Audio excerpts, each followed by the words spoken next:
मुगल सम्राट अकबर अपनी उदारता और न्यायप्रियता के लिए दूर दूर तक प्रसिद्ध थे। उनका मानना था कि एक सच्चा शासक वही होता है जो अपनी प्रजा के सुख दुख को समझे और समय समय पर उनसे सीधे मिलकर उनकी समस्याएं सुने। इसी उद्देश्य से वे अक्सर प्रजा मिलन दरबार का आयोजन करते थे, जहां आम लोग बिना किसी डर के अपनी बात रख सकते थे। ऐसा ही एक भव्य दरबार एक दिन शाही महल में लगाया गया। चारों ओर उत्सव जैसा वातावरण था। रंग बिरंगे वस्त्र पहने लोग दूरदराज के गांवों और नगरों से बादशाह से मिलने के लिए आए थे। महल की दीवारें अद्भुत नक्काशी और चमकदार पत्थरों से सजी हुई थीं, जिन्हें देखकर हर कोई मंत्रमुग्ध हो जाता था। उसी समय एक छोटे से गांव में रहने वाला एक बुद्धिमान और जिज्ञासु व्यक्ति, जिसका नाम महेश दास था, इस दरबार के बारे में सुनता है।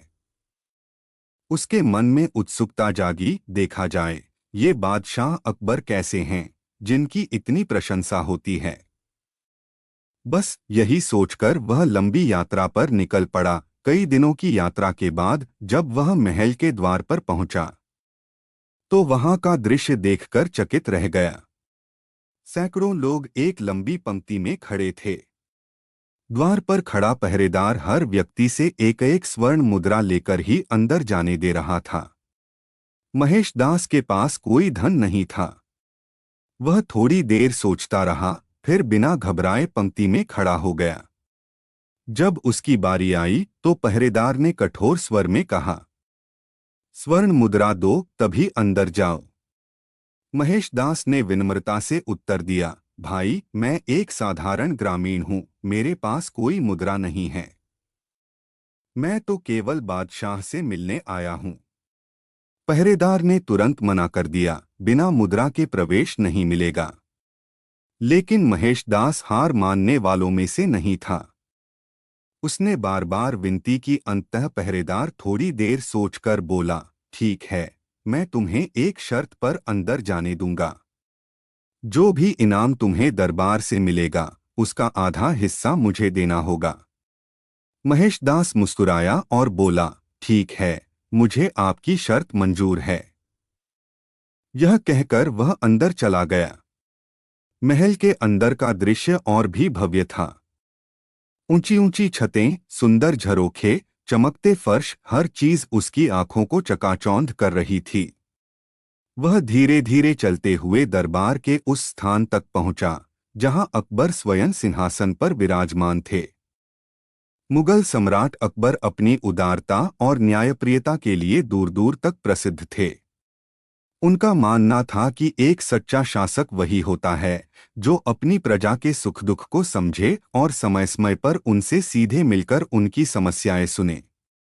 इसी उद्देश्य से वे अक्सर प्रजा मिलन दरबार का आयोजन करते थे, जहां आम लोग बिना किसी डर के अपनी बात रख सकते थे। ऐसा ही एक भव्य दरबार एक दिन शाही महल में लगाया गया।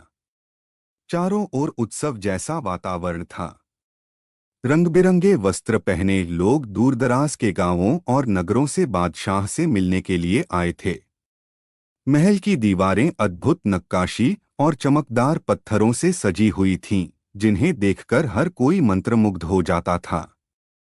उसी समय एक छोटे से गांव में रहने वाला एक बुद्धिमान और जिज्ञासु व्यक्ति, जिसका नाम महेश दास था, इस दरबार के बारे में सुनता है। उसके मन में उत्सुकता जागी, देखा जाए ये बादशाह अकबर कैसे हैं जिनकी इतनी प्रशंसा होती है। बस यही सोचकर वह लंबी यात्रा पर निकल पड़ा। कई दिनों की यात्रा के बाद जब वह महल के द्वार पर पहुंचा तो वहां का दृश्य देखकर चकित रह गया। सैकड़ों लोग एक लंबी पंक्ति में खड़े थे। द्वार पर खड़ा पहरेदार हर व्यक्ति से एक एक स्वर्ण मुद्रा लेकर ही अंदर जाने दे रहा था। महेश दास के पास कोई धन नहीं था। वह थोड़ी देर सोचता रहा, फिर बिना घबराए पंक्ति में खड़ा हो गया। जब उसकी बारी आई तो पहरेदार ने कठोर स्वर में कहा, स्वर्ण मुद्रा दो तभी अंदर जाओ। महेश दास ने विनम्रता से उत्तर दिया, भाई मैं एक साधारण ग्रामीण हूं, मेरे पास कोई मुद्रा नहीं है। मैं तो केवल बादशाह से मिलने आया हूँ। पहरेदार ने तुरंत मना कर दिया, बिना मुद्रा के प्रवेश नहीं मिलेगा। लेकिन महेशदास हार मानने वालों में से नहीं था। उसने बार बार विनती की। अंततः पहरेदार थोड़ी देर सोचकर बोला, ठीक है, मैं तुम्हें एक शर्त पर अंदर जाने दूंगा। जो भी इनाम तुम्हें दरबार से मिलेगा, उसका आधा हिस्सा मुझे देना होगा। महेशदास मुस्कुराया और बोला, ठीक है, मुझे आपकी शर्त मंजूर है। यह कहकर वह अंदर चला गया। महल के अंदर का दृश्य और भी भव्य था। ऊंची ऊंची छतें, सुंदर झरोखे, चमकते फर्श, हर चीज उसकी आंखों को चकाचौंध कर रही थी। वह धीरे धीरे चलते हुए दरबार के उस स्थान तक पहुंचा जहां अकबर स्वयं सिंहासन पर विराजमान थे। अकबर महेशदास से बहुत प्रभावित हुए। उन्होंने कहा, तुम्हारी बुद्धि और चतुराई ने हमें बहुत प्रसन्न किया है। क्या तुम हमारे दरबार में काम करना चाहोगे?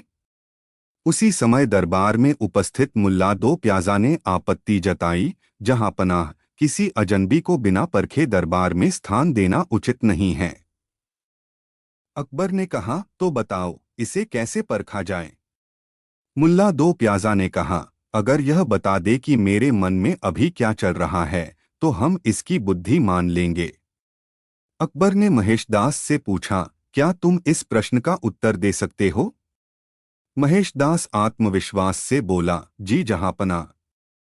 मुल्ला जी के मन में अभी यही चल रहा है कि हमारे बादशाह बहुत महान हैं और उनकी प्रजा सुखी है। मुल्ला दो प्याजा मजबूर होकर मुस्कुराए और बोले, जी जहांपनाह, यह सही कह रहा है। अकबर हंस पड़े और बोले, अब हमें किसी और परीक्षा की आवश्यकता नहीं है। फिर उन्होंने घोषणा की, आज से महेशदास हमारे दरबार का हिस्सा होगा। लेकिन हम तुम्हें एक नया नाम देना चाहते हैं, अब से तुम बीरबल के नाम से जाने जाओगे। इस प्रकार अपनी बुद्धिमत्ता और चतुराई के बल पर एक साधारण ग्रामीण महेशदास महान दरबारी बीरबल बन गया। उसकी कहानियां आज भी लोगों को हंसी और सीख दोनों देती हैं कि बुद्धि, साहस और सच्चाई से कोई भी व्यक्ति ऊंचाइयों तक पहुंच सकता है।